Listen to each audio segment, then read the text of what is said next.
안녕하세요. 지방에서 거주하고 있는 남자입니다. 제가 매일 다른 분들의 사연을 듣다 이렇게 직접 글을 쓸 줄은 몰랐는데 저도 이번에 기가 막힌 일을 겪어 사연을 보내게 되었습니다. 제가 사연을 보내게 된 이유는 바로 제 친어머니 때문인데요. 결국은 어머니랑 남보다 못한 파국을 맞이하게 되었고 어떤 사건으로 인해 그렇게 됐는지 말씀드려 볼까 합니다.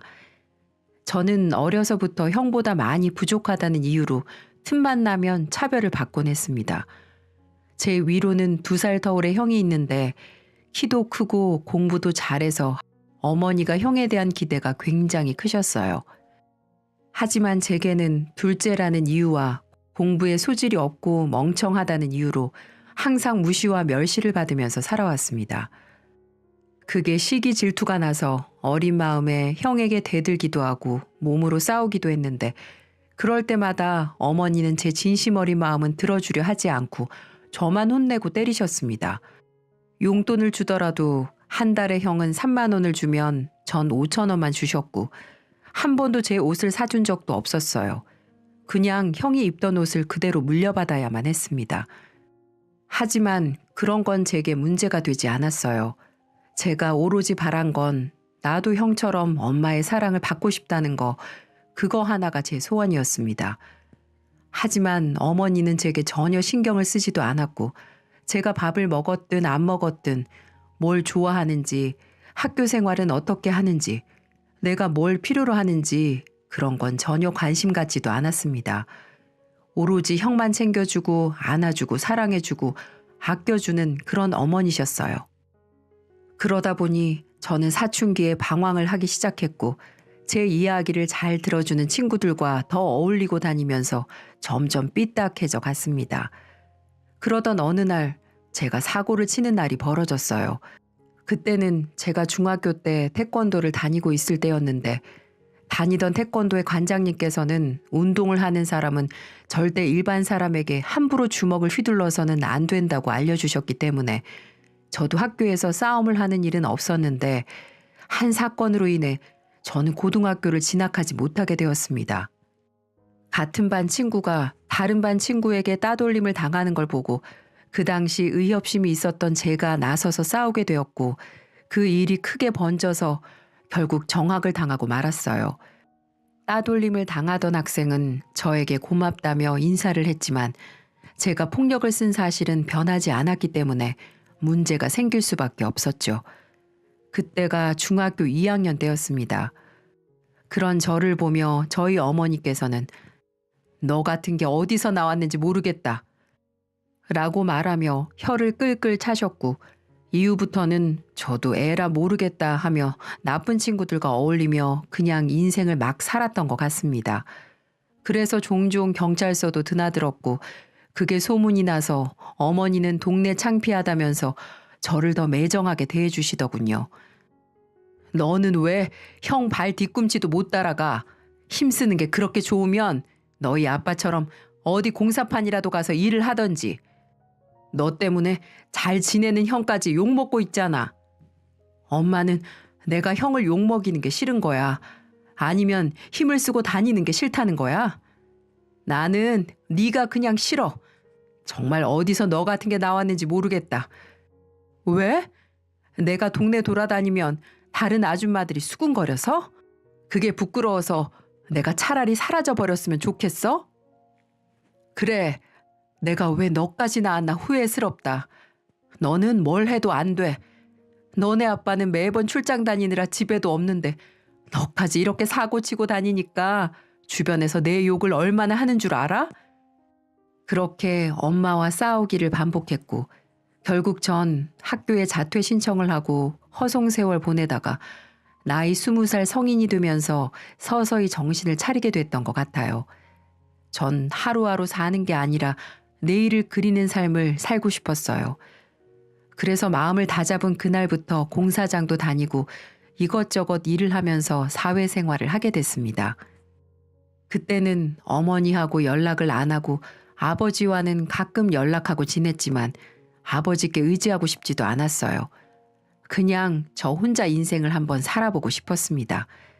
그렇게 하다 보니 조금씩 돈도 모아지게 되었고 검정고시까지 준비해 합격해 작은 전문대학에 들어가 공부하다 졸업까지 하게 되었네요. 하지만 전 항상 외로웠습니다. 성인이 되면서부터 독립해서 살았기 때문에 저는 정이 참 그리웠는데 어느 날 이런 생각이 들더라고요. 그래, 내가 사랑받지 못한다면 내가 다른 사람에게 사랑을 주자. 이런 생각을요. 그래서 그때부터 내가 뭘 잘할 수 있을까 찾아보다가 요양원이나 보육시설을 알게 되었고 그날부터 주말마다 그곳에 가서 봉사를 다녔던 것 같습니다.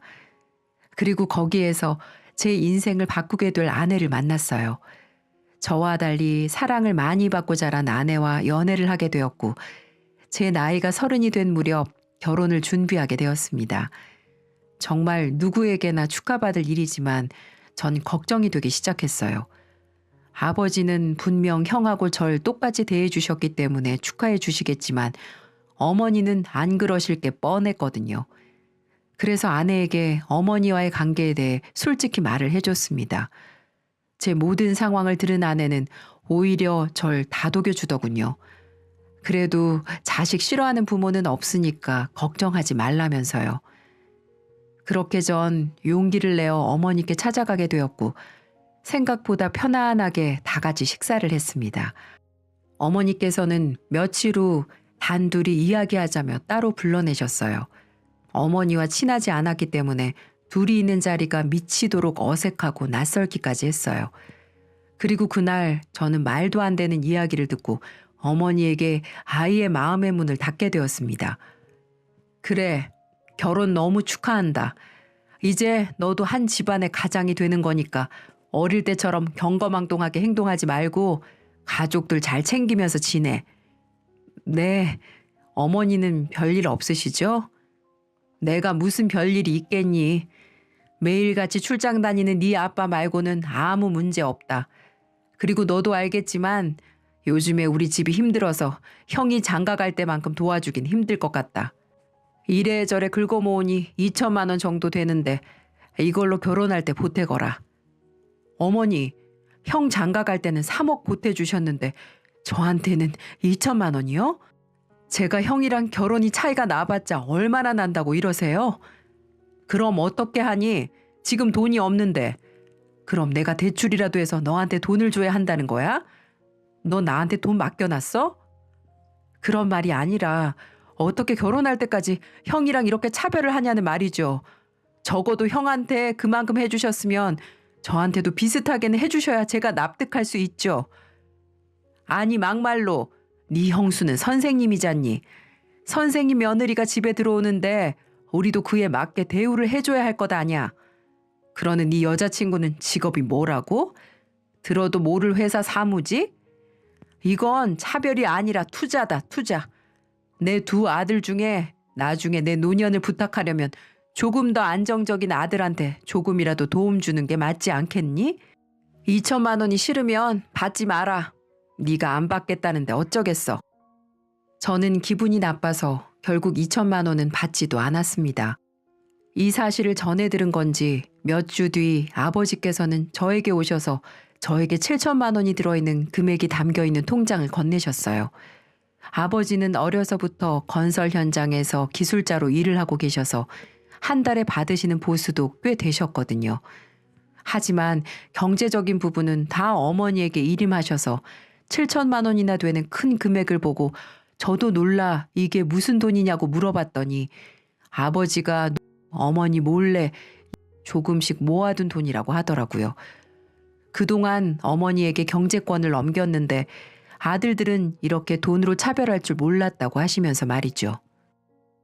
아버지는 다 당신이 미안하니 이 돈으로 며느리 마음 상하지 않게 잘 챙겨주라고 말씀을 하셨는데 참 아버지가 너무 고맙고 감사했습니다.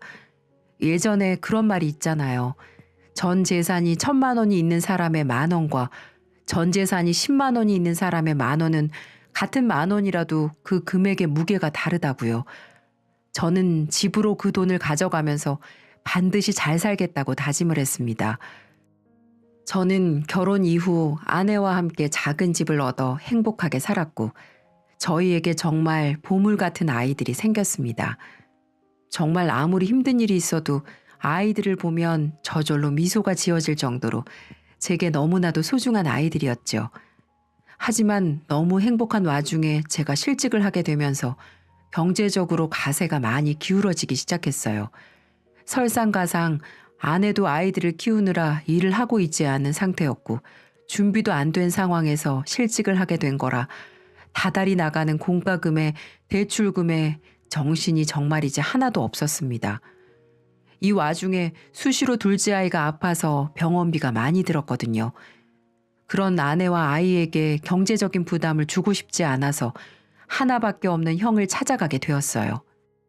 형은 형수랑 둘이 일을 하면서 먹고 사니까 저희보다는 여유가 있지 않을까 하는 생각에 형에게 몇백만 원이라도 빌리고자 갔습니다. 그날 형의 집 앞에서 형과 함께 술을 한두 잔 하다 보니 형도 사는 게 그리 여유가 있어 보이진 않더군요. 형은 요즘 처갓집에 힘든 일이 있어서 그걸 함께 감당하고 있다고 하면서 제 부탁을 들어주지 못할 것 같다고 말을 했습니다. 그러면서 형은 그러더라고요. 그럼 엄마한테 찾아가 보지 그래. 나 보면 못 잡아먹어서 안달일 텐데 지난번에도 형이 공부해서 손 놓은 게 다 나 때문이라고 어찌나 난리를 치던지. 뭐 너 때문은 아니지만 네 영향이 없지는 않지. 왜 매번 엄마가 나한테만 공부하라고 했잖아. 근데 너 학교 그만두고 늦잠 자는 거 보니까 나도 그렇게 원 없이 자보고 싶더라고. 네, 너처럼 할 배포는 없고 그래서 탱자 뒤에서 공부 안 하다가 이렇게 됐잖아. 그래도 후회는 없다. 계속 그렇게 살았으면 나 아마 미쳐버렸을 거야. 나도 그래.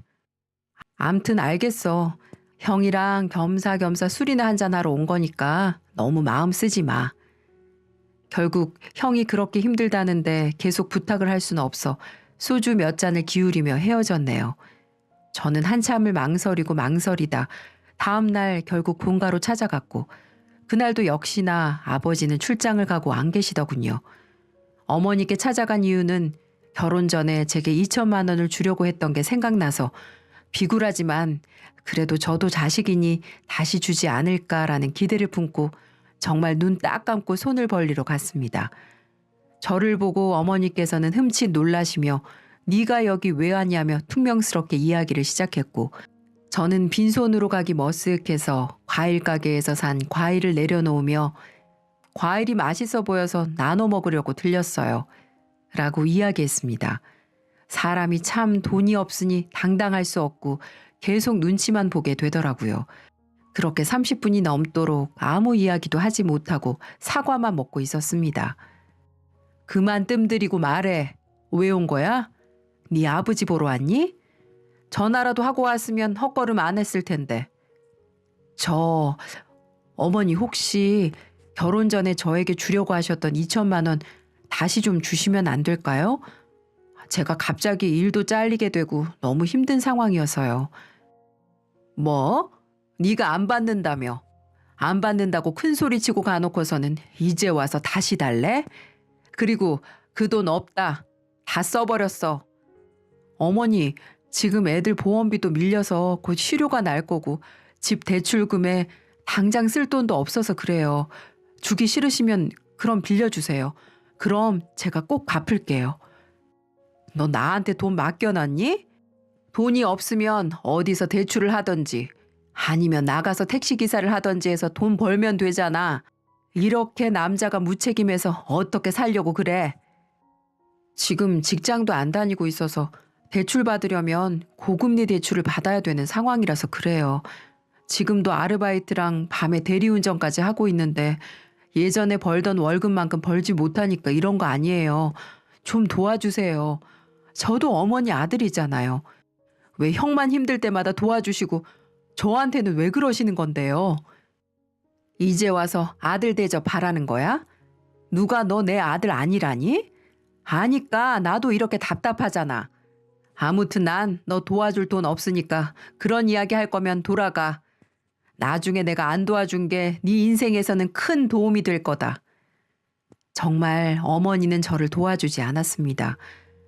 그리고 그날 아버지에게 전화를 해서 눈물을 흘리면서 하소연을 했고 결국 아버지는 본인이 어머니 몰래 대출을 받아주셔서 저를 도와주셨어요. 정말 아버지께는 말씀을 드리고 싶지 않았습니다.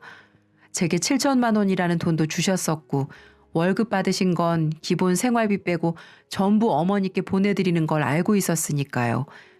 그날 저는 치욕스럽게 만든 어머니를 생각하면서 꼭 돈을 많이 벌어야겠다고 생각했고 조금씩 돈을 모아 작은 라면 가게를 차리게 되었어요. 대학가 인근에서 장사를 했기 때문에 10시 정도까지 가게에서 장사를 하고 10시 이후부터는 대리 운전기사로 투잡을 하며 지낸 지도 벌써 5년이나 흘렀습니다.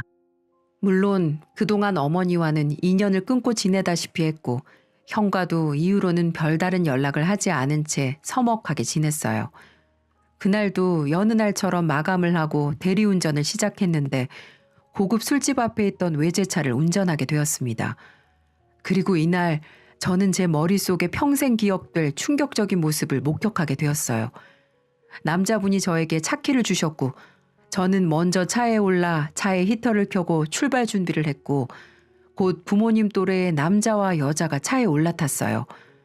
저는 미리 남자분이 말씀하신 모텔 주소를 내비게이션에 찍어뒀고 운전을 해서 외곽 인근의 한 모텔로 가고 있었어요. 대리운전 일을 하다 보면 불륜 커플도 자주 보는데 그런 사람들은 유독 예민해서 백미러로 눈이라도 마주치면 욕을 하고 난리가 나거든요. 그래서 그날도 조용히 앞만 보며 운전을 하고 있었는데 뒤에서 들리는 목소리가 너무 낯이 익더라고요. 용건 씨 딸들은 엄청 착하구나. 나는 아들 하나 장가 보내뒀더니 틈만 나면 앓는 소리를 해서 이 나이 먹도록 마음이 안 놓이네. 이게 엄마 마음인가 봐. 아참, 이번에 우리 큰손주 학교에서 공부 잘한다고 상 받았는데 그게 우리 아들 꼭 닮은 거 있지. 그래? 아들이 엄청 공부 잘하나 보네. 우리 집안 딸내미들은 매일같이 용돈 달라고 난리도 아니야. 그게 부담스러워서 집에도 들어가기 싫을 정도라니까. 그보다 오늘도 안 들어가도 돼? 나야 남편이 지방 가 있어서 뭐 혼자 지내지만 용건 씨는 집에 와이프도 있잖아. 신경 안 써도 돼. 중요한 바이어 미팅이라고 했으니 여편네 자고 있겠지 뭐. 미수가 신경 쓰지 말고 어서 가서 쉬자. 피곤하다. 전 두 사람의 말을 엿듣게 되었고 목소리와 남자가 말한 미숙이라는 이름을 듣고 충격을 받고 말았어요. 그 사람은 바로 제 어머니였어요. 룸미러로 뒤를 희끗거리며 봤더니 거기에는 저희 어머니가 낯선 사람의 품에 안겨 있더군요. 저는 너무 놀라 차를 급하게 갓길에 정차한 후 뒤를 보며 소리를 질렀습니다. 엄마, 여기서 뭐 하는 거야? 아유, 깜짝이야. 네가 여기 왜 있어?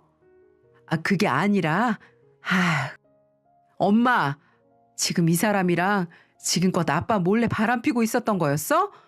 이 추운 겨울에도 공사장에서 고생하는 아빠를 놔두고 이렇게 불륜을 저지르고 있었던 거냐고.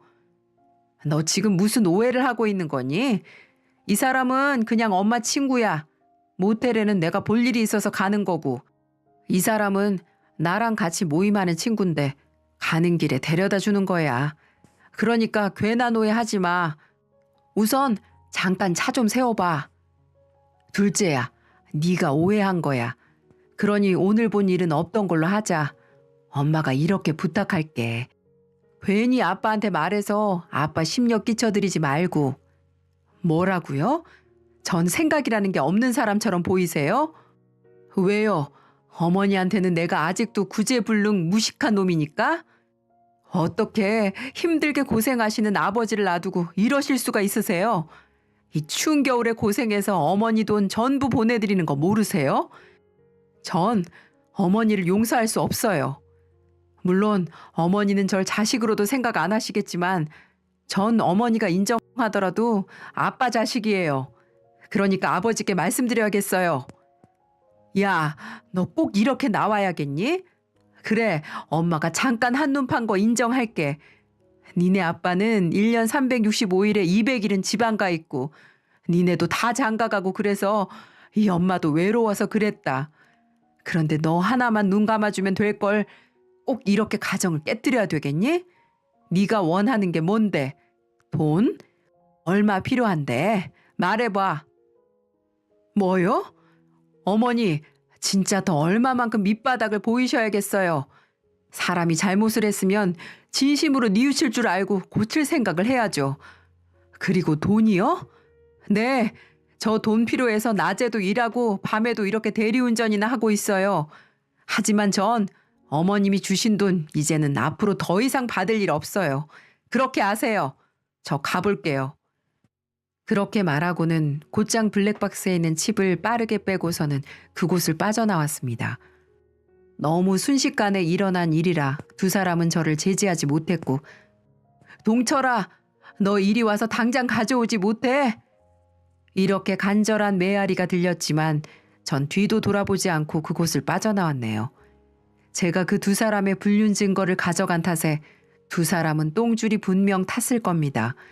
앞으로 닥칠 상황에 대해서도 그들도 잘 알고 있을 테니까요. 저는 그 후 곧바로 블랙박스 칩을 가지고 집으로 간 뒤 다음 날 차를 가지고 곧장 아버지께서 일을 하고 있는 청주까지 내려갔습니다. 그리고 계속 전화가 오는 어머니 때문에 휴대폰은 꺼둔 채 한 번도 쉬지 않고 청주까지 갔습니다. 청주에 도착해서 아버지께 전화를 했고 아버지가 말씀해 주시는 숙소로 찾아갔더니 늦은 시간에도 아버지께서 작업복을 입고는 밥이라도 한 그릇 하자고 하시며 해장국집으로 저를 데리고 갔습니다. 아버지께 술 한 잔을 따라드리면서 먼저 너무 놀라지 마시라고 말씀드렸고, 그렇게 저는 그동안 있었던 일을 말을 함과 동시에 어머니의 외도 사실 그리고 블랙박스까지 보여주며 아버지에게 말을 했고, 아버지는 깊은 한숨을 쉬고는 소주 한 잔을 들이키셨습니다. 저는 막상 말을 하고도 아버지의 흔들리는 모습을 보니 제가 맞는 선택을 한 건지 모르겠다는 생각에 얼굴이 어두웠는데, 아버지께서는 제 술잔에 술을 따라주시며 생각지도 못한 말을 해주시더라고요. 동철아, 네 엄마는 원래 그런 인간이었다. 갱생이라고는 안 되는 인간이었어. 라고 말씀하셨어요. 너희 엄마는 젊을 때부터 바람을 한두 번 핀 게 아니었어. 그때마다 내게 다시는 안 그러겠다고 울고 불고 한 번만 용서해달라고 했고, 그래서 이혼하려고 했지만 그때 상황이 어쩔 수 없었다. 먼저 너네들을 엄마 없는 아이들로 만들고 싶지 않았어. 그리고 건설 현장에 매일 출근하다시피 하는 내가 너희들을 키울 여건도 안 됐었고, 그래서 참고 그렇게 3번을 내가 용서를 해줬어. 그래도 지 자식이라고 네 엄마는 니네들을 잘 키우려고 하더라고. 그래서 그거 하나 보고 지금까지 버티고 살았지. 그런데 나이 60 넘어서 또 바람이라니. 에휴, 정말 추하다 추해. 그것도 아들한테 바람 현장을 들키는 엄마라니. 내가 더 나쁘구렸구나. 내가 미안하다, 미안해. 아버지, 그럼 다 알고 계셨던 거예요? 이번에는 몰랐지. 이제 나도 그만해야겠다. 너희도 다 컸고 이렇게 살 이유가 없어. 그 남자랑 잘 살 수 있게 내가 마지막 가는 길에 선물이나 잘 챙겨줘야지. 어쩌겠어. 그렇게 말씀하시며 연거푸 술을 마셨고 2주가 지나 집으로 돌아오던 날 저도 함께 본가로 찾아갔습니다. 어머니는 뭐가 그렇게 두려운지 상다리가 휘어지게 밥상을 준비해 두셨고 아버지는 그 밥상을 보자마자 엎어버리셨어요. 음식물은 바닥에 나뒹굴고 있었고 아버지는 마치 마음의 준비가 다 끝난 사람처럼 상간남을 소송하겠다고 하며 종이랑 펜을 갖고 와서는 이름과 전화번호, 사는 곳을 말하라고 재촉했어요. 어머니는 그런 것 모르고 처음 보는 사람이었다고, 그래서 가는 길에 차를 태워준 거라고 했고 아버지는 조용히 블랙박스 영상을 재생시켰습니다. 그래서 처음 보는 사람한테 딸들이 있는 것도 알고 우리 집안 이야기도 하고 했나 보네. 그런데 왜 우리 한금 같은 둘째 아들 이야기는 쏙 빼먹고 아들이 하나라고 했을까? 나한테는 황금 같은 아들인데 당신한테는 길가의 돌멩이보다도 못한 아들인가 보지? 아유, 그냥 말을 하다 보니 어쩌다 그렇게 된 거지. 난 아무튼 이거 인정할 수 없으니까 당신 알아서 해. 그래, 고맙다. 그렇게 말해줘서. 뭐 요즘에는 자동차 번호만 알면 조회가 다 되는 세상이니까. 그래서 뭐 찾다 보면 잘 되겠지. 안 그래? 당신 진짜 이렇게 추접하게 나와야겠어? 나이 먹고 정신이 나간 거야? 뭐 이 사람아? 정신이 나간 건 내가 아니라 당신이지. 말은 똑바로 해, 이 여편네야. 뭐 얼마나 대단한 사람이길래 당신이 이렇게 당당한진 모르겠는데 난 당신이 그렇게 말하니까 더 알고 싶어서 안 되겠네. 당신도 이혼 준비하고 딱 기다려. 다행히도 그 차를 찾기는 생각보다 쉬웠습니다.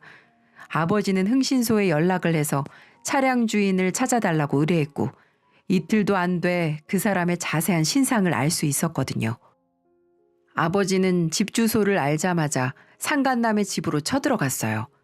저랑 같이 갔는데 현관의 벨을 누른 다음 이 집 남편분에 대해서 말씀드릴 게 있다고 말을 하고서는 기다렸습니다.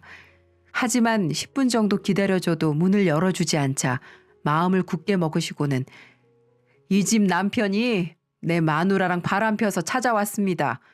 보여드릴 게 있으니 잠시 문 좀 열어주세요. 라고 말을 하셨어요. 그랬더니 굳게 닫힌 문이 열리게 되었습니다. 상간남은 일을 나갔는지 없었고 그 상간남의 와이프랑 딸이 저희를 맞이해 주더군요. 뭐요? 누구신데 다짜고짜 제 남편이 바람을 폈다고 이렇게 찾아오셨어요? 잘 사는 집에 와서 이런 말씀 드려서 죄송합니다. 그래도 이 집 가장이 밖에서 어떻게 하고 다니는지는 가족들도 알아야 할 것 같아서 이렇게 왔네요. 가족들도 한 가정의 가장이 어떤 짓을 하고 다니는지는 아셔야 될 것 같아서요. 증거 있으세요? 내 남편이 바람 피고 있다는 증거 있으시냐고요? 전 그 소리를 듣자마자 미리 챙겨간 노트북을 열어 블랙박스에 있던 영상을 상간남의 아내에게 보여줬어요. 그랬더니 결과는 난리가 아니었어요. 이 미친놈이 세상에 바람을 펴? 엄마, 이건 뭐야? 이 사람 진짜 아빠 맞아? 그렇게 모녀는 전혀 믿지 못할 광경을 보고 수스라치게 놀라기 시작했고 나중에는 분노에 차 우선 저희에게 알겠다고 말하며 이 영상을 카톡으로 보내줄 수 없냐고 해서 보내주었고 전혀 생각지도 못한 일을 알게 해줘서 고맙다고 말을 하더니 저희를 집으로 돌려보냈습니다. 분명 그 상간남은 집에서는 아내와 딸들에게 멋진 아빠, 든든한 남편, 가족의 중심인 가장으로 지금껏 살아왔을 겁니다. 그런 남편이고 아빠인 줄 알고 지금껏 살아왔는데 이 기가 막힌 사실을 알고 누가 놀라지 않을 수 있을까요? 그 사모님의 눈을 보니 보통 눈빛이 아니었어요. 분명 조만간 무슨 사달이 일어날 게 분명해 보였습니다. 그렇게 저희는 그 집을 나와 어머니가 계시는 집으로 곧장 향했어요. 저희를 보고 어디에 다녀온 거냐며 버선발로 뛰어나온 어머니에게 그 남자의 집에 가서 모든 걸 말하고 왔다고 했더니 그 자리에서 어머니는 쓰러지셨고 병원으로 이송되었습니다. 병원에 갔더니 흥분으로 인한 과호흡으로 입원을 하게 되었어요. 원래 폐 쪽이 좋지 않았는데 흥분을 가라앉히지 못해서 그랬던 것 같아요. 홀로 병원에 계실 어머니에게 마지막 인사라도 드릴 겸 혼자 조용히 병실에 들어갔고 누워서 쉬고 있던 어머니는 제 뒤에 아버지가 오지는 않았는지 두리번거리며 살피다가 제게 묻더군요. 네 아버지는 같이 안 왔니? 이제 이혼할 마당에 얼굴 봐서 뭘 하겠어. 이렇게 전해달라고 하시고 얼굴 보면 밥이 안 들어갈 것 같다고 하시고는 안 오셨어요. 뭐 너까지 왜 이러냐 정말. 네가 그날 말만 하지 않았어도 우리 가족 행복하게 잘 지냈을 텐데 역시 네가 내 인생을 말아먹네. 넌 어렸을 때부터 마음에 드는 구석이 하나도 없었어. 아들로 인정하기 싫을 만큼 내가 너만 보면 속에서 천불이 나. 뭐요? 그게 어머니라는 사람이 아들 앞에서 할 소리예요? 아직도 어머니는 반성이라는 걸 안 하시네요. 애초부터 어머니가 처음부터 바람을 피우지만 않았어도 일어나지도 않는 일이었어요. 그리고 제가 과거에 좋지 못하게 생활한 건 제 잘못이니 어머니에게 어떤 강요도 하지 않았잖아요. 그저 형의 반만큼이라도 해줬다면 어머니를 이해하려고 생각이라도 해봤을 텐데 저는 차라리 너무 기쁘네요. 이 집에서 먼저 나가게 되는 사람이 제가 아니라 어머니라는 게요. 그리고 어머니가 애지중지하는 잘난 형은 어떻게 지내는지 아세요? 어머니한테 받은 돈 처가댁에 다 가져다 주면서 그렇게 지낸다고요. 딱하죠? 어머니가 그동안 오냐오냐 잘 키우신 아들이 다른 집 아들 노릇 똑똑히 하고 있네요. 아시겠어요? 뭐? 돈을 다 가져다 줘? 어머니는 투자에는 영 소질이 없나 보네요. 투자를 할 거면 미래 가치가 있는 사람한테 했었어야죠. 인생 힘든 거 없었던 사람한테 덜컥 인생 걸어버리면 어떡해 해요? 아무튼 그래도 그동안 감사했다고 인사하러 온 거예요. 이혼하고 나서 나중에라도 저한테 부모 대접 절대 기대하지 마시고 어머니께서 그렇게 투자한 큰아들한테 꼭 가서 힘들다고 말하셔야 돼요. 뭐라고? 이제 너도 이 엄마를 버리겠다는 거냐? 아유, 버리다니요. 애초에 저를 먼저 버리신 분은 어머니였어요. 저는 그런 엄마를 이제는 맞춰주려고 한 것뿐이고요. 그러니까 앞으로 더 이상 연락하지 마세요. 아시겠어요? 하고 저는 그 자리에서 나와버렸습니다. 솔직히 그 말을 하고 나서 마음이 너무 아프기도 했어요. 그래도 미우나 고우나 저를 낳아주신 어머니인데 전들 마음이 편하기야 하겠어요. 하지만 반성이라곤 조금이라도 할 줄 모르는 어머니를 보며 과감하게 인연을 끊어야 된다고 생각을 했네요. 물론 이게 언제까지 갈진 모르겠지만 어머니가 사람으로서 다시 태어나지 않는 이상 전 찾아볼 생각 하지 않을 겁니다. 그리고 저희 부모님은 긴 법정 공방 끝에 이혼을 하셨어요. 아무리 이혼만은 안 된다고 해도 아버지께서 맺힌 게 많으셨는지 그 전에 바람 피운 기록들까지 찾아내서 소송을 하는데 어머니가 어떻게 버텨낼 수 있었겠어요. 물론 그 상간남에게도 따로 소송을 하셨고요. 들어보니 그 집도 상간남 아저씨 때문에 집이 풍비박산됐다고 하더군요. 결국 가정을 버리고 만난 두 사람은 이 세상에서 손가락질 받는 죄인이 되었고 자식들에게도 인정 못 받는 그런 사람들이 되었습니다. 아마 두 사람은 노후의 인생이 참 쓰디쓰고 아플 겁니다. 어머니는 평생을 일 한 번 한 적 없이 남편 복으로 살아왔는데 혼자 밥 벌어먹고 살려면 쉽지 않을 것 같네요. 얼마 전에는 어머니가 저희 아내에게 전화를 해서 보고 싶다고 하길래 제가 얼른 받아서 다시는 전화하지 마시라고요. 하고는 전화를 끊어버렸네요. 아참, 그리고 어머니가 형한테도 찾아갔었는데 형은 형수네 부모랑 같이 살게 되어 큰아들한테까지 버림받았다고 제게 장문의 문자를 보내셨더라고요.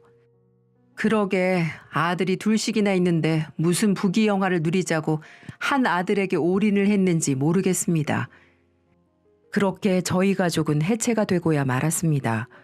형은 그 이후 처가에만 신경을 쓰는 건 여전했고 어머니는 따로 아버지가 이혼하시면서 재산 분할 받으신 자그마한 돈으로 집을 구해 쓸쓸히 살고 계시고요.